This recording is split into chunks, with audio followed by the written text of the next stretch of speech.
Mi nombre es Sofía Jiménez. Mi proyecto va a ser una aspiradora casera. Los implementos que vamos a utilizar es una botella de plástico, cintado de cara, una manguera, una botella gaseosa, un motorcito, unas tijeras y pega caliente. Hacer un orificio grande para que quepa el motor y otros para que salga el aire.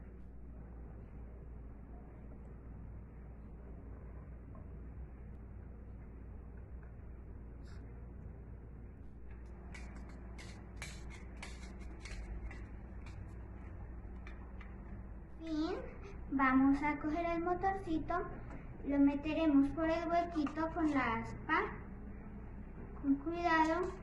Después de tener el motorcito adentro y la aspa, le ponemos cinta doble faz, un alambrito con una telita.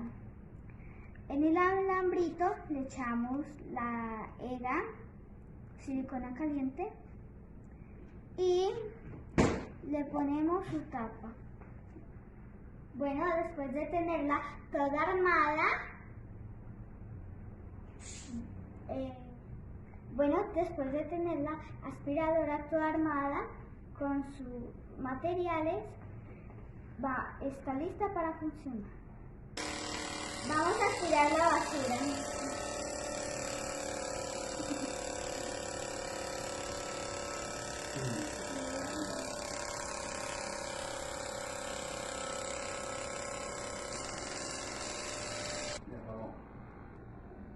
Mi nombre es Sofía Jiménez del grado 3-2.